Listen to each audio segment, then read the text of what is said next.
So hello guys, I am here for continuing the rules of softball. Rule number 5, the game. Choice of turn and bat.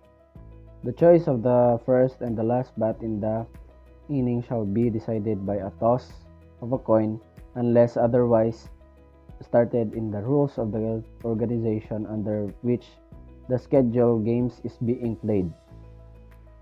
Regulation of a game. A regulation game shall consist of 7 innings.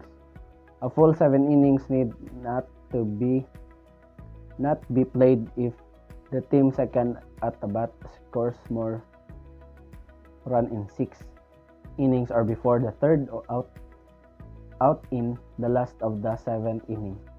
B. A game that is tied at the end of 7 innings shall be continued by playing additional innings or until one side has scored more runs than the other at the end of a complete inning, or until the team second and at bat has scored more runs in their half of the inning before the third out is made. Winner of game. The winner of game shall be the team that scores more runs in regulation game. The scores of a called regulation game shall be the scored at the end of the last complete inning, unless the team second at bat has scored more runs than the first team at bat in the incomplete inning. In this case, the score shall be that of incomplete inning. The score of the regulation tie game shall be the tie score when the game was terminated. A regulation tie game shall be replaced from the beginning. The score of the forfeited game shall be in 7-0 in favor of the team not at fault. Run ahead rule. A run ahead rule shall be used at all tournaments and championships. FP only. 15 runs after 3 innings, 10 runs after 4 innings, or 7 runs after 5 innings. Tiebreaker. Starting with the top of the 8th inning and each inning thereafter, the offensive team shall begin its turn at bat with the player who is scheduled to bat. 9th in FP, 10th in SP, 11th in SP with an EP, or 12th in co-ed SP with EPS in that respective half inning being replaced on second base. The player who is running can be substituted in accordance with the substitution rules. Note, if an incorrect runner in the lineup is placed on second base, the error may be corrected as soon as it is noticed. There is no penalty. Scoring of runs.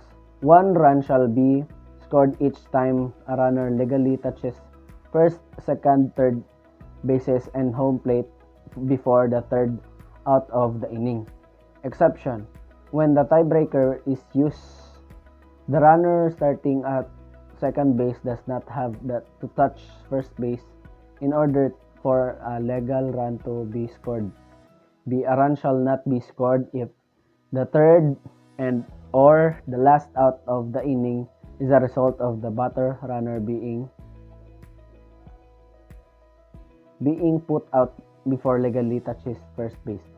A runner being forced out, including on an appeal play due to the batter becoming a batter. Runner, FP only. The runner fails to keep contact with the base to which he is entitled until pitch is released. Rule 6, pitching regulations. Fast pitch only.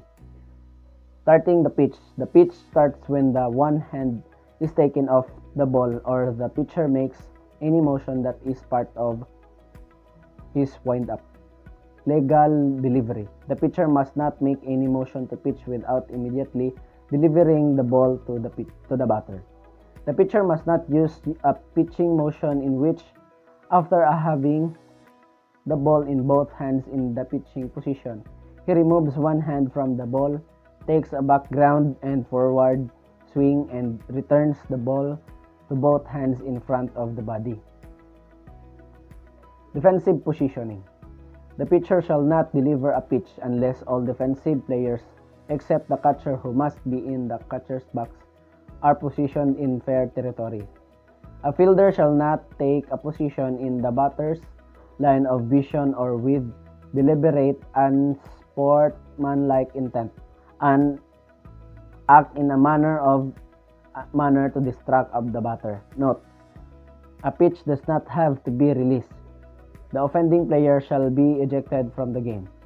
With a runner or third base trying to score by means of a squeeze play or steal, no defensive player may step on or in front of home plate without the ball or touch the batter or bat. Foreign substance. No member of the defensive team shall, at any time during the game, be permitted to use any foreign substance on the ball. A pitcher who licks his fingers must wipe off his fingers before making contact with the ball. The catcher must remain with the catcher box until the pitcher is released.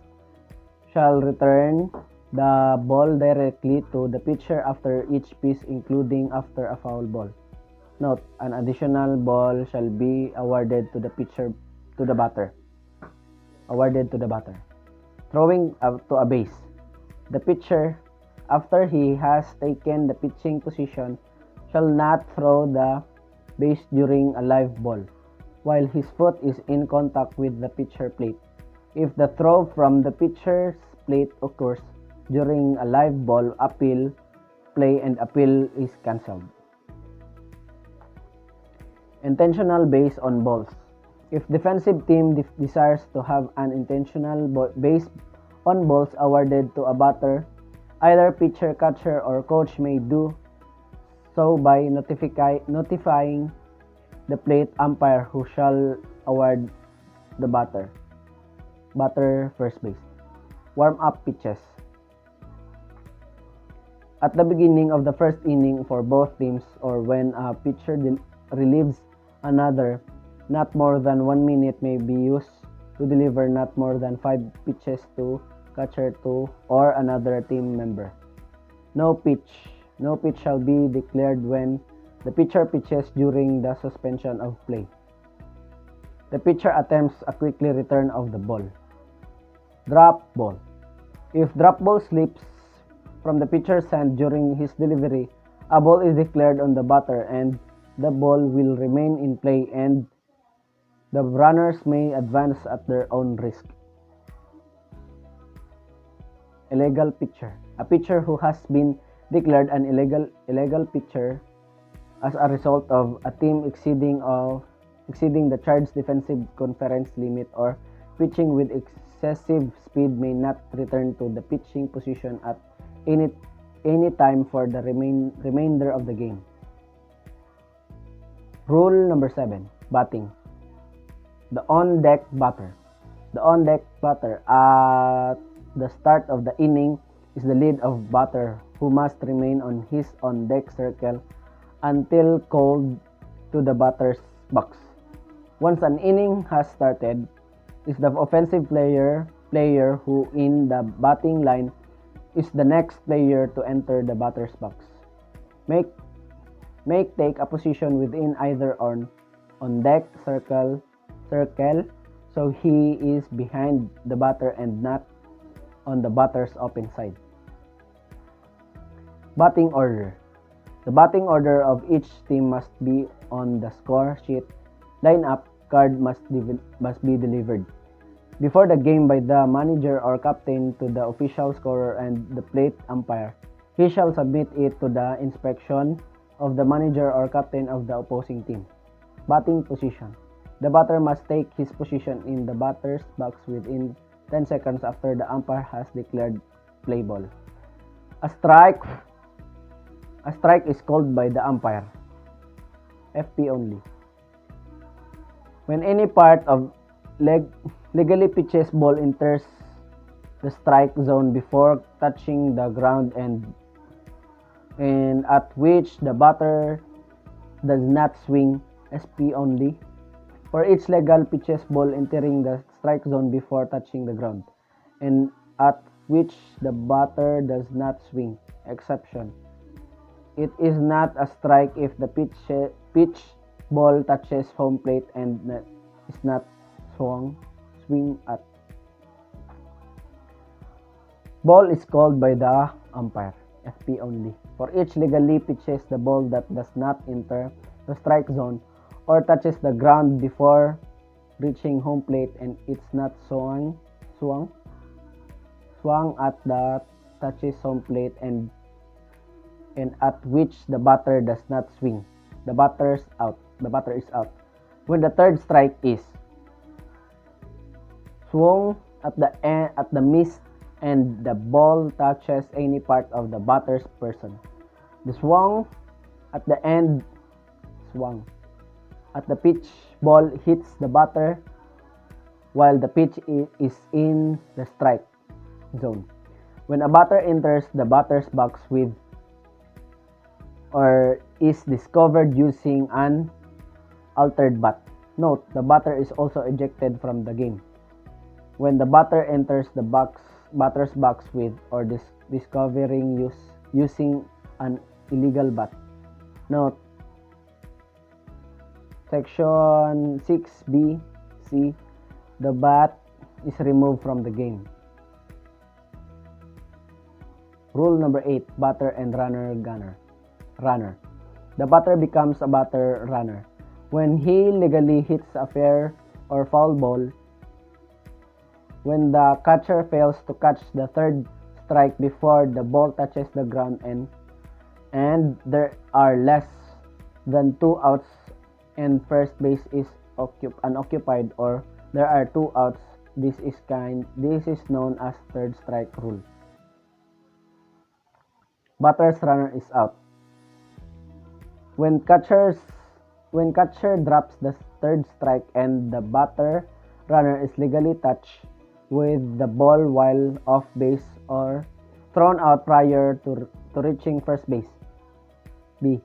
When a fielder legally catches a fly ball before it touches the ground or any object or person other than a defensive player. When after hitting a fair ball, he is tagged while off base or thrown out prior to reaching first base. When he fails to advance to the first base and instead enters his team area, after a fair ball is hit or after a base on balls is issued or any time that he may legally advance to the first base when an infield fly is declared. A batter runner is out. When fielder makes a play on a batter runner while using an illegal glove, effect section 3, the manager of the offended team has the option taking the result of the play or having the player resume batting assuming the ball and strike count prior to pitch, with other runners return to the base held at the time of the pitch. Runners are entitled to advance with the ability to put out.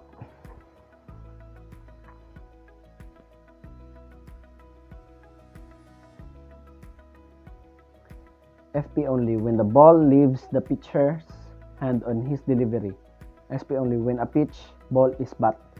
On thrown ball or fair bat ball that is not blocked. On a thrown ball that is hits an umpire. When legally caught fly ball is first touch. When a fair bat ball strikes an umpire or a runner after having passed a fielder other than the pitcher and provided no other fielder had no chance to make an out or has been touched by a fielder, including the pitcher.